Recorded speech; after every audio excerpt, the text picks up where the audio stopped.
Blue sky outside this morning. Telling tales of selling homes. I've made our guest realtor just cringe as she looks at me and she goes, wow, you are a giant red flag. You are the reason that I am here. People will never, ever buy your house again.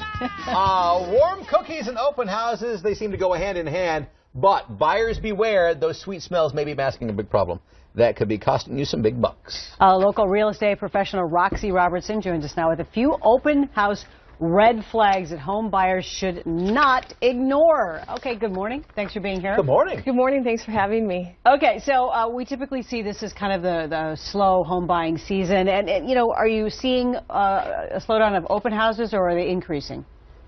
Oh, our open house market right now is just very strong. We have the Parade of Homes running, and 2015, as you know, sales really escalated, and there's a lot of traffic out there. Now, a lot of houses and homeowners, especially if you're still living in the house, a lot of folks go for the by appointment only. How important are hosting just those traditional open houses? I think they're important because they bring energy and it's a good way to advertise. You get your open house flyers. Currently we do a lot of different things with advertising open houses. We have mega open houses where you send out invitations to the neighborhood.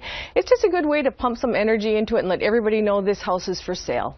All right, well, in the break we were talking about red flags and Keith said you had to move quickly when you when we got moved the out job here. I taped off whole rooms in my house and said, don't go in here. You can look at it, but just don't walk in there. I mean, that's like these days in our market. That would never happen in this crazy market. Talk. No, not at all. I mean, that's an obvious type of red flag. But what are some of the more subtle red flags that you say should be set off your buyer beware radar?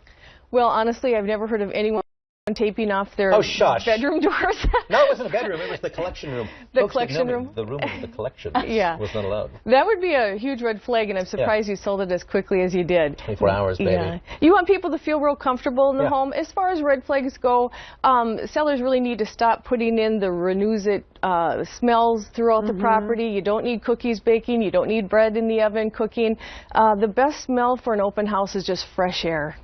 Fresh air. Yeah. Okay. See, I'm going to disagree totally. You're not masking because you know if you've got those renews, you're masking something. Oh, so on top of those, and then also you said a big concern is, for instance, the water damage, and to look for. I'm going to go back to the smells. Because when we bought our house, the people that set the house up had just a little potpourri, a little apple something potpourri. That to this day, Susan says that is the reason she lingered longer in that home because it smelled like a house in her mind should. But that was, I guess, a targeted thing just for her, wasn't it? It could turn off so many other people. Correct. Again, the sense that the buyers have is like, what's going on in this property? And they want to be able to smell, like, is there water damage? Have they had pets? You know, pets can leave a lingering smell in a house also. So they want to be able to just get that true feel of the home. And that's not a true smell of a home. And most of the time, people find it very offensive. And as Alex mentioned, as I stepped all over your question. That's okay. Ghost gutters. What are ghost gutters? Well, when people build a home, especially new construction, everything adds up. So you come down to gutters, they could cost anywhere from $1,500 to $3,000, and most people don't like to spend the extra money. Unfortunately, what happens when you don't have that water pulling away from the property, you have water intrusion issues, so then you've got mold, and also you can run into very costly foundation damage from erosion. And something that, as a red flag, that we're trying to prevent if we sell our house in the next year or two, our windows are just rotted. And if you look closely at them, you're going to go, oh, that's not good at all. You need to take care of that before you have an open house. You don't want people to ping in on old windows and doors. No, you always, when you're having an open house, when you put your home on the market, you always want it to show in its best light. And how it can show in its best light is fresh paint goes a very long way, either professionally clean carpets or new carpets, and then depersonalizing the property.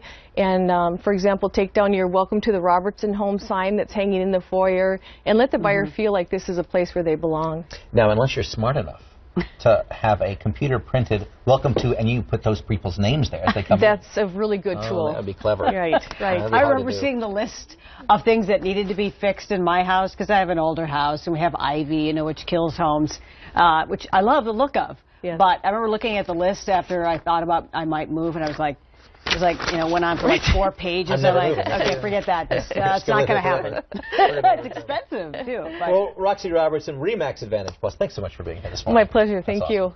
Thanks, Roxie.